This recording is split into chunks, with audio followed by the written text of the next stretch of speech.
Halo semuanya, balik lagi di ruang tanya jawab nih. Melihat dari antusias teman-teman semua di video sebelumnya, kita buat lagi nih video lanjutannya. Masih seputar administrasi juga sih, administrasi dan CPNS. Dan mungkin di sesi kali ini kita bahas sedikit tentang SKD sih. Oke, langsung aja saya tanya pertanyaan yang masih ditanyakan seputar e-materai nih. Gimana sih perkembangan e-materai? Apakah sudah bisa diakses? Gimana nih teman-teman? Ada info? Oke, mungkin saya bisa menjelaskan ya soal nutupnya materai. Mungkin banyak dari teman-teman yang mengeluhkan gagal pendaftaran CPNS dikarenakan belum bisa membeli e-materai di salah satu website resmi Peruri ya, seperti itu ya. Dan Instagram Peruri pun juga diserang oleh netizen gitu kan Kak, dikarenakan tidak bisa membeli e-materai secara resmi di website Peruri itu sendiri. Tapi teman-teman jangan khawatir, karena saya dapat kabar di surat kabar dan saya membaca di surat kabar bahwa keresahan ini tuh sudah didengarkan oleh BKN gitu. Jadi dari pihak BKN juga sudah mendengarkan keresahan ini dan mungkin juga sedang dibahas oleh BKN mengenai apakah pendaftaran dari CPNS ini diperpanjang atau tidak.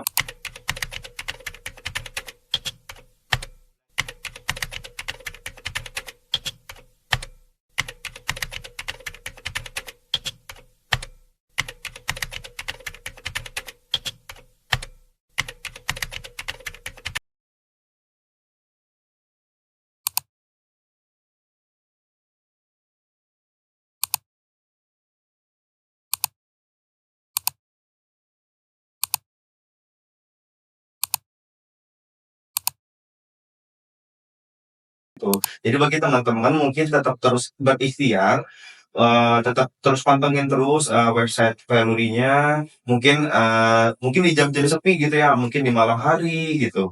Jadi tetap terus berikhtiar dan berdoa agar pendaftarannya dilancarkan. Apalagi sekarang juga lagi padat-padatnya yang lagi pengen submit gitu kan. Betul, jadi luat Tahap akhir di gitu. website di Valuri-nya itu mungkin sangat besar sekali karena banyak banget Antusias demand dari teman-teman semua.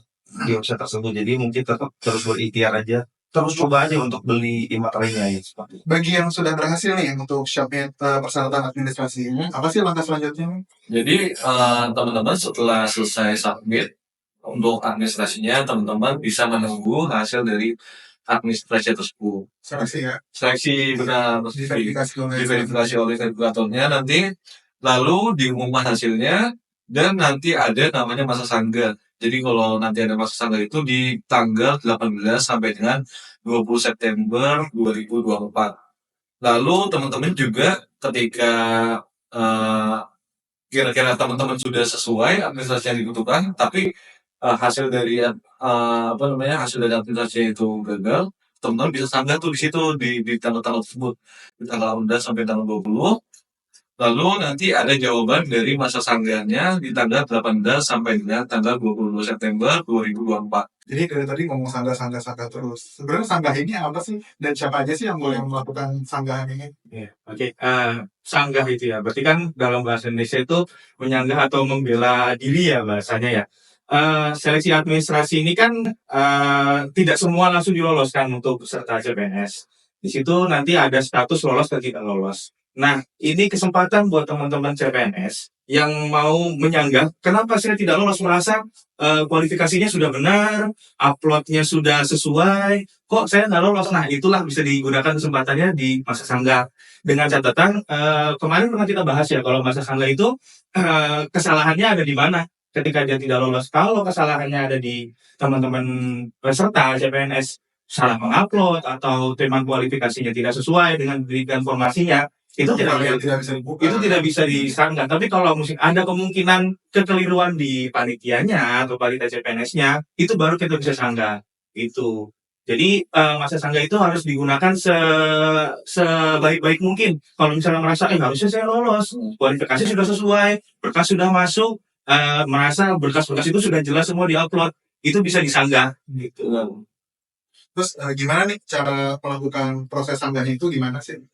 Untuk melakukan sanggahannya ya, itu prinsipnya itu kan semuanya pendaftaran itu kan ada di websitenya sscsnbkn.go.id.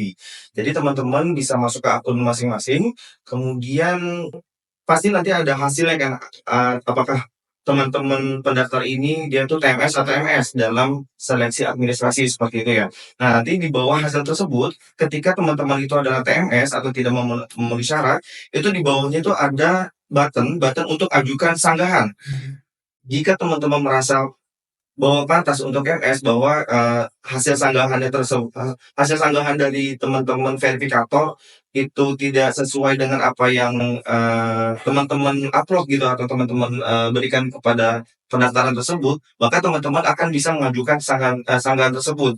Jadi nanti teman-teman bisa menuliskan komentar sanggahan teman-teman di kolom komentar sanggahan bagian apa saja yang menurut teman-teman itu tidak sesuai dengan kondisi yang verifikator berikan seperti itu. Nah, ketika teman-teman sudah melakukan klik atau ajukan sanggah, maka teman-teman tinggal berikhtiar untuk menunggu pengumuman hasil sanggah. Nah, bagi teman-teman yang sudah menuliskan komentar sanggahannya di kolom komentar, maka selanjutnya adalah mengklik ajukan sanggahan.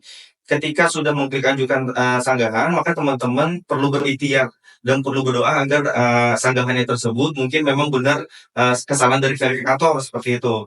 Dan ketika teman-teman mungkin sanggahannya itu ditolak atau benar verifikator menyatakan bahwa bahwa dokumen atau persyaratan teman-teman itu salah, maka mungkin lebih legowo aja gitu untuk menerima sanggahan tersebut seperti itu.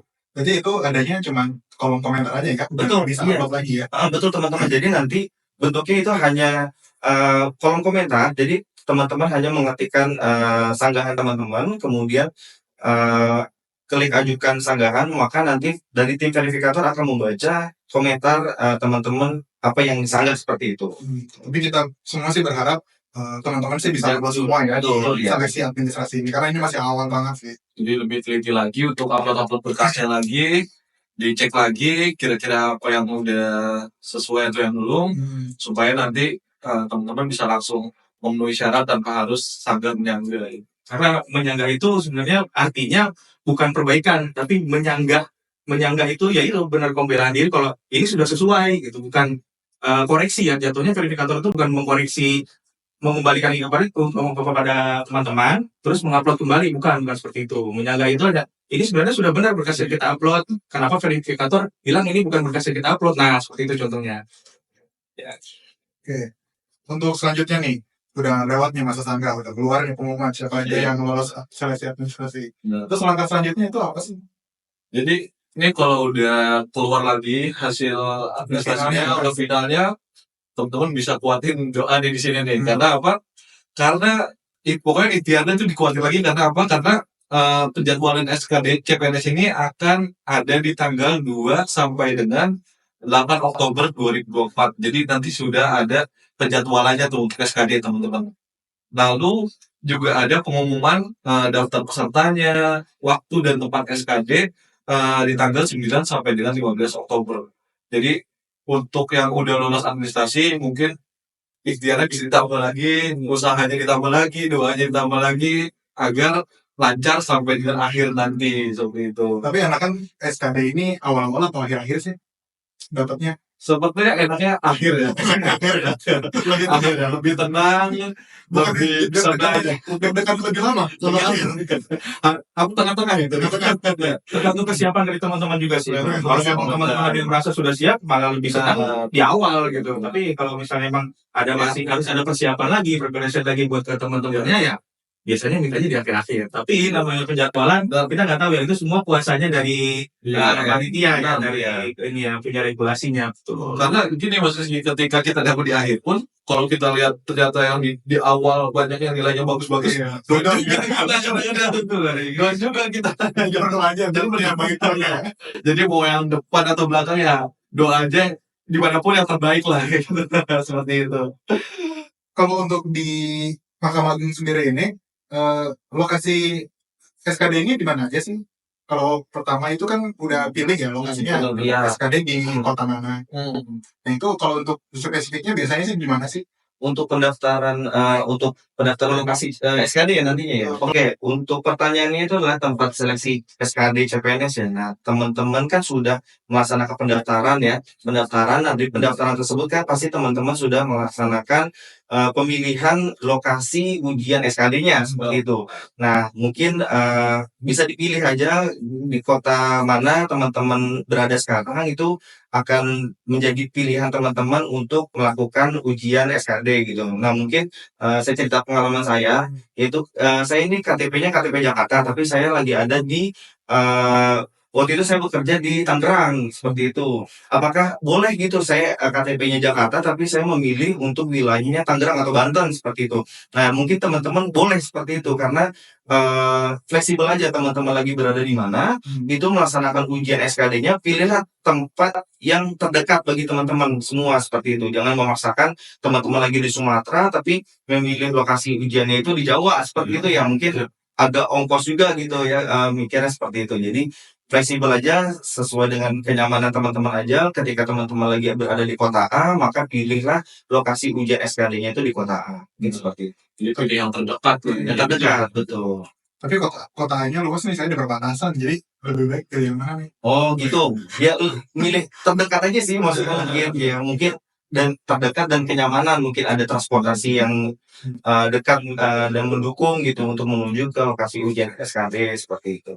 Tapi itu nanti diumumin nggak sih Kak, apa namanya, gedungnya atau tempat Iya, pelaksanaannya? betul. Nanti ketika kita sudah memilih, misalkan ya, kita sudah memilih untuk wilayah Jakarta gitu kan. Nah, nanti untuk wilayah Jakarta pasti nanti ada pengumuman tuh untuk instansi yang teman-teman daftar, pasti nanti akan mengeluarkan pengumuman atau dari BKN ataupun instansi-instansi teman-teman seperti itu. Eh, Mungkin nanti pelaksanaan SKD-nya itu di BKN atau nanti mungkin ada di salah satu gedung yang ada di Jakarta, itu pasti nanti ada pengumumannya tersendiri seperti itu. Jadi mungkin teman-teman bisa menunggu ketika ada pengumuman. Jadi tetap terus pantengin aja gitu rekrutmen CPNS-nya seperti itu. Semoga dekat dari rumah sih ya, Iya, benar. teman-teman semua. Biar pada fokus belajar juga. Iya, Bukan fokus jadi belajar. oh besok mau kemarin ujiannya gitu kan. Iya. Dan jangan sampai telat gitu ya. Oh, iya, SKD CPNS itu makanya mungkin harus di survei terlebih dahulu ya. Ini mungkin tips and track-nya kalau misalkan bagi teman-teman mungkin sehari sebelumnya itu teman-teman harus sudah mengetahui lokasi ujiannya, kemudian ruangan-ruangannya, karena kemungkinan ruangan-ruangan SKD itu sudah dipersiapkan sehari sebelum pelaksanaannya. Jadi mungkin teman-teman bisa ngecek atau survei terlebih dahulu karena kita tidak tahu ya di hari-hari itu ada kendala apa seperti itu. Sebagai alternatif juga akomodasi. Ya, akomodasi transportasinya yang menuju lokasinya itu harus dipersiapkan betul. Dan jangan sampai telat ini. Yang paling penting ya, Jangan sampai telat.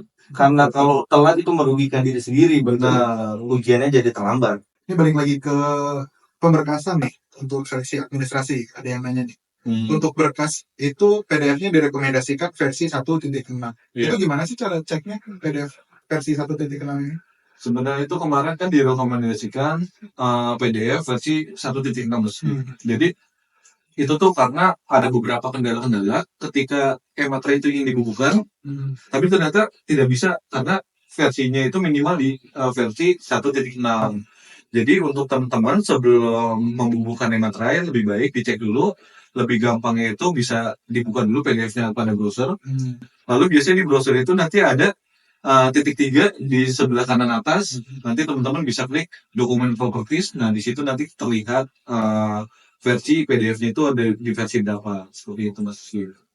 Mungkin dari teman-teman semua nih ada tipsnya gak nih untuk menghadapi SKD? Nah, ini kalau tips dan trik mengenai SKD ini bakal panjang teman-teman kalau misalnya mau dibahas sekarang ya. Mungkin setelah ini kita akan bikin video lagi, kita akan kumpulkan lagi gimana tips dan trik yang benar-benar bisa bermanfaat buat teman-teman. Dari semuanya ya kita kumpulin ya teman-teman ya. Kalau misalnya ada pertanyaan nanti bisa dilanjut juga di komentar kita. Ya, kalau komentar kita supaya di next video kita bahas. Jadi nanti kita cerita tentang pengalaman kita SKD aja gitu ya. Betul, pengalaman masing-masing SKD Ini apa bermanfaat ya, Bapak. Iya. pasti bermanfaat dong. Karena langsung kita rasain kan, masing-masing pasti ngerasain Iya. SKD dulu kayak gimana. Iya, sama kok semua. Iya, capeknya seperti apa, belajarnya kayak gimana, Luar biasa pengorbanannya, tapi ya bisa kita petik hasilnya sekarang ya teman-teman ya. Ada juga yang satu kali SKD nggak lolos, sampai beberapa kali akhirnya lolos juga kayak gitu. Jadi nggak cuma tes di tahun ini, tahun-tahun sebelumnya juga sudah. Tapi ada juga yang sekali tes langsung bisa masuk. Benar, Ada gitu yang ya. sangat itu pasti ada luar biasa. tips and triknya tuh bagaimana Nah. caranya bisa masuk langsung seperti itu.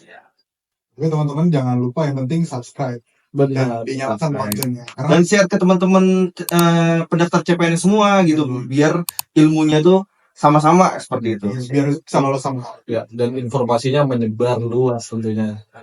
Sampai jumpa di next video. Bye bye.